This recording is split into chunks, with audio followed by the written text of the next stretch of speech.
జై శ్రీమన్నారాయణ. ఈరోజు మనం ధర్మపదం గ్రంథంలోని చాప్టర్ 4 శ్రీ మదాంధ్ర మహాభారతం వ్యాస సంస్కృత భారతంలోని ధర్మాలను చెప్పుకుంటున్నాం. ఈరోజు 25వ విభాగాన్ని చెప్పుకుందాం. ద్రౌపది రోదన, ధృతరాష్ట్రుని వరాలు చూద్దాం. ద్రౌపది విదురుల వారు చెప్పినా కూడా ఎవరు మాట్లాడకపోయేసరికి గట్టిగా గొంతెత్తి అరుస్తుంది. మహారాజా, ఈ సభలో ఉన్న మహాత్ములారా, సభాసదులారా, నేను అగ్నిపుత్రిని. నేను ఏ నేరము తప్పు చేసి ఉండలేదు. నేను ఈ కౌరవులకు బానిసనా కాదా?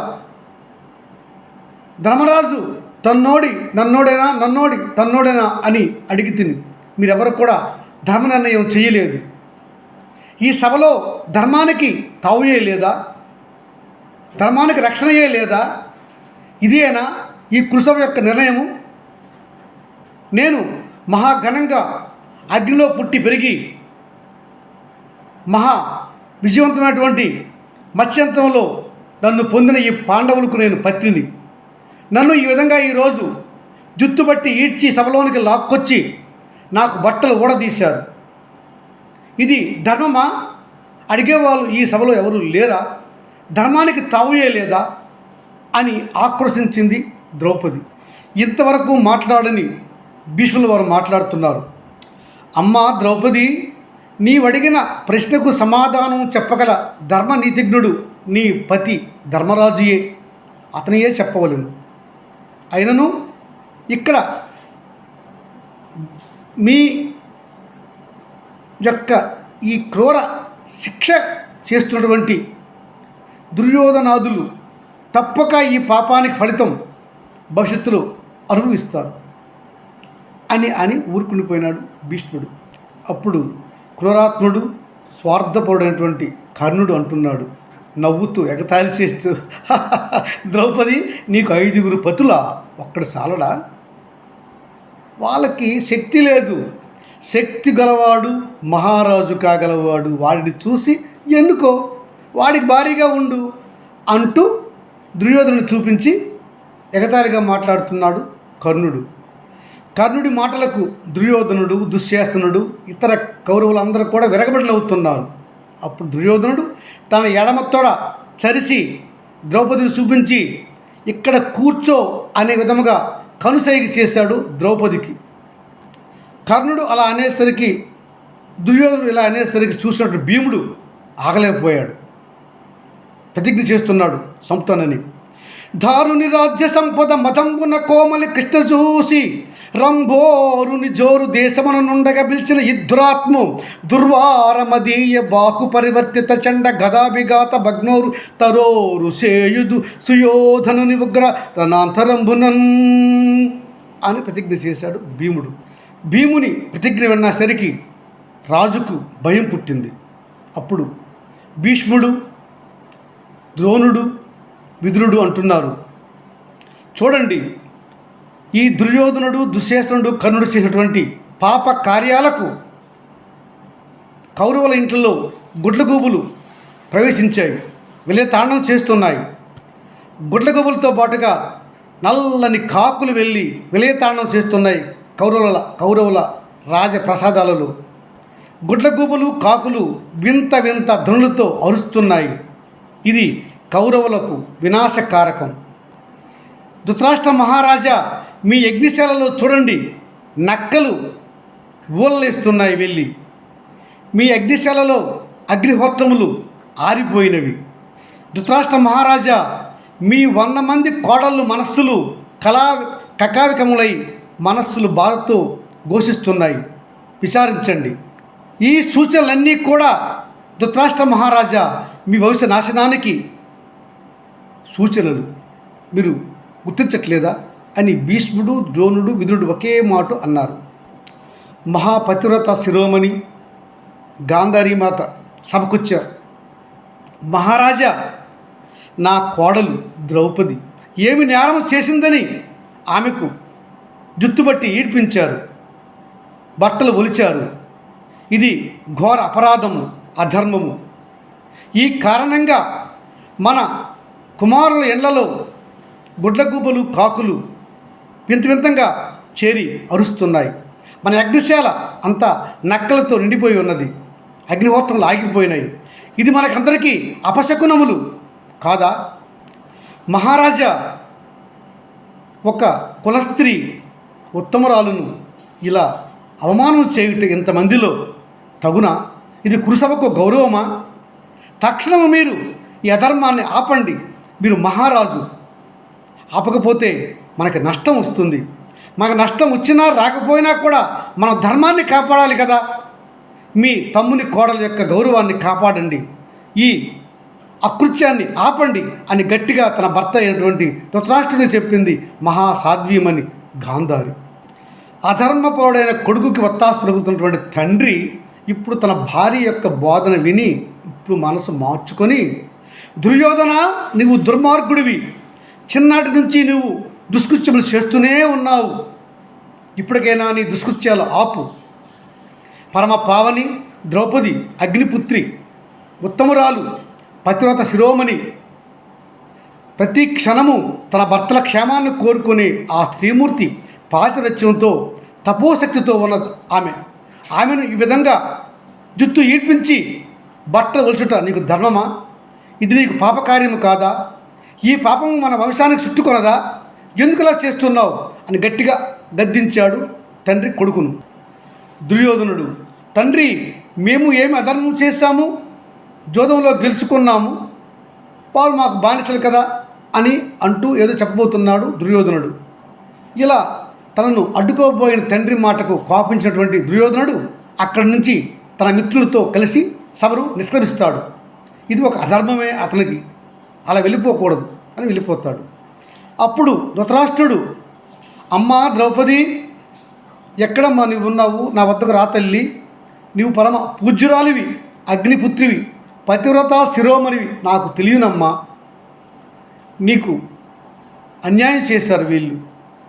నేను నీకు వరం ఇస్తాను, కావలసిన వరం కోరుకో తల్లి అంటాడు ధృతరాష్ట్రుడు ద్రౌపదిని. శాంతించిన ద్రౌపది తన మామగారితో ఇలా అంటుంది, మహారాజా, మీరు నాకు వరం ఇవ్వదలిస్తే ఒక వరం ఇవ్వండి. అది నా పతిదేవుడు ధర్మరాజు, పరమ ఉత్తముడు, మనువుతో సమానుడైన వాడు నా పతిదేవుడు. అతనిని బంధ విముక్తుడిని చేయండి, దాస్యం నుంచి తొలగించండి అని కోరింది. ధృతరాష్ట్రుడు, అమ్మా ద్రౌపది, నీవు ధర్మమూర్తివి, ధర్మం తెలిసిన దానివి. ఒక్క కోరికే కోరవేం తల్లి? ఒక్కని పతి ధర్మరాజునే దాస్యముక్తి కోరవేం తల్లి? అందరినీ కోరలేదు అంటున్నాడు రాజు. మహారాజా, రాబోయే కాలంలో మా పుత్రుడు ప్రతివింధ్యుడు ఉన్నాడు. ధర్మరాజుకి నాకు పుట్టిన కుమారుడు. అతడిని దాసీపుత్రుడు అని పలువురు అనకుండా ఉండేందుకు గాను నా పతిదేవుడిని నేను దాస్యం నుంచి విముక్తి కోరాను అంటుంది ఆ తల్లి. సరే తల్లి, నీ పతి ధర్మరాజుని దాస్యముక్తుని చేశాను, ఇంకొక వరం ఇస్తున్నాను, కోరుకో తల్లి. శాంతించి నన్ను, నా కుటుంబాన్ని, నా వంశాన్ని కాపాడు తల్లి అంటాడు.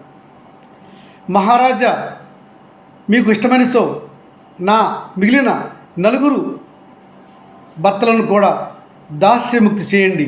వారిని వారి అస్త్రశస్త్రాలతో బాటుగా దాస్యం నుంచి విముక్తి చేయండి అని కోరింది ద్రౌపది. అలాగే తల్లి ద్రౌపది, మీరు కోరినట్లుగా మీ ధర్మరాజుతో బాటుగా ఇతర 4 భర్తలను వారి యొక్క ఆయుధములు, అస్త్రశస్త్రములతో బంధ విముక్తి చేస్తున్నాను. వారు మాకు ఇంకా దాస్యులు కారు, వారికి బానిసత్వం లేదు అని వరం ఇచ్చాడు. ఇస్తూ, అమ్మ ఇంకో వరం కోరుకో తల్లి, నేను ఆనందంగా ఇస్తాను అంటాడు రాజు. మహారాజా, నేను క్షత్రియ స్త్రీని, 2 వరాల కంటే ఎక్కువ వరాలు నేను కోరరాదు. వైశ్య స్త్రీ అయితే 1 వరం కోరుకోవచ్చు. ఉత్తమ క్షత్రియ స్త్రీ అయితే 2 వరాలు కోరుకోవచ్చు. ఉత్తమ శూద్ర స్త్రీ అయితే 3 వరాలు కోరుకోవచ్చు. ఉత్తమ బ్రాహ్మణ స్త్రీ అయితే 100 వరాలైనా కోరుకోవచ్చు అని మనువు ధర్మశాస్త్రంలో చెప్పారు కదా.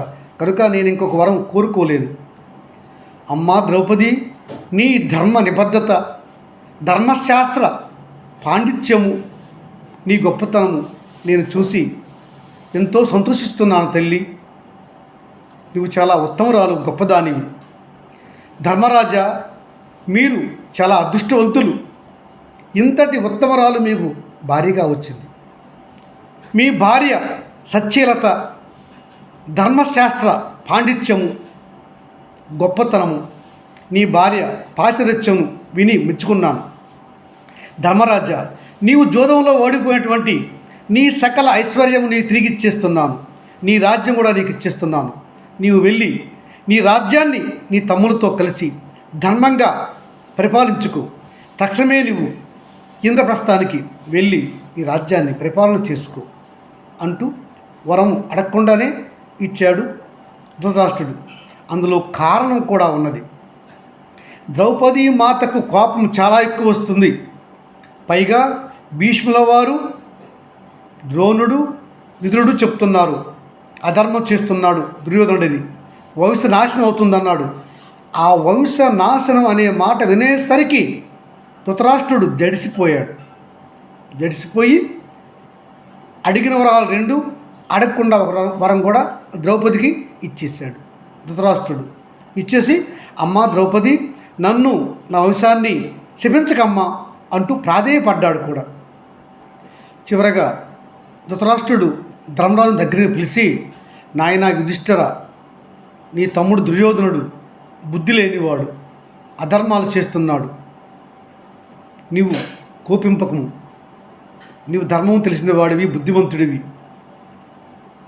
నీవు, నీ భార్య, నీ తమ్ములు రాజ్యాన్ని సక్రమంగా ధర్మంగా పరిపాలించుకోండి. మా పైన ఆగ్రహం వీడండి అని ఒక ముద్దు మాటలతో ధర్మరాజుని శాంతింపజేశాడు రాజు. పెదనాన్న మహారాజు అయినటువంటి తన పెదనాన్నకు ధృతరాష్ట్రుడికి నమస్కరించి ధర్మరాజు భార్య తమ్ములతో తిరిగి తన దేశానికి వచ్చేసాడు. భీముడు అంటున్నాడు అన్నతో, అన్న, మనకు ఈ రాజ్యము వీరభోజ్యము కావాలే కానీ మన భార్య ముఖం చూసి ఆ రాజు మనకిచ్చాడు రాజ్యాన్ని. మనం ఈ రాజ్యాన్ని తీసుకొని పరిపాలించడం ధర్మం కాదు. మనం యుద్ధం చేసి ఆ కురువీరులందరినీ ఓడించి రాజ్యం గెలుచుకోవాలి మనం. ఇదే మనకు ధర్మం. వీరభోజ్యం కదా ధర్మము. భార్య వల్ల రాజ్యం వచ్చిందనే అప్పుడంత మనకెందుకు అంటాడు భీముడు. భీమసేన, నీవు నీ తమ్ముడు అర్జునుడి పరాక్రములు అందరికీ తెలుసు. మనము వారికంటే బలహీనులు అని కాదు. నిజమే నువ్వు చెప్పినది. ధర్మశాస్త్రం ప్రకారము రాజ్యము వీరభోజ్యమే కాదనను. కానీ నేడు మనకి తండ్రి లేడు. పెదనాన్నయే మనకి తండ్రిగా ప్రవర్తిస్తున్నాడు. అతని ఉత్తర్వు మనం అనుసరించాలి. ఆయన మనకు మహారాజు. ఆయన మాట కాదని మనం యుద్ధానికి వారితో వెళ్ళడం ధర్మం కాదు. కనుక మనం మా రాజ్యానికి పోయి మనం మా రాజ్యాన్ని పరిపాలించుకుందాము. భార్య అయిననేమి మనమైననేమి అందరం ఒక్కటే కదా. నీ కోపాన్ని వీడు భీమసేన అంటాడు అన్న మాటను కాదని ముందుకు వెళ్ళడు భీముడు. భీముడు మాట కరెక్ట్గా ఉన్నది అనే అనుమానంతో ఆలోచనతో ఉన్నాడు అర్జునుడు కూడా. కానీ ధర్మరాజు కాదనేసరికి అర్జునుడు కూడా మిన్నకుండిపోయాడు. అప్పుడు ధర్మరాజు అతని సోదరులు భార్యతో సహా తన రాజ్యమైనటువంటి ఇంద్రప్రస్థానికి వెళ్ళిపోతారు. జై శ్రీమన్నారాయణ.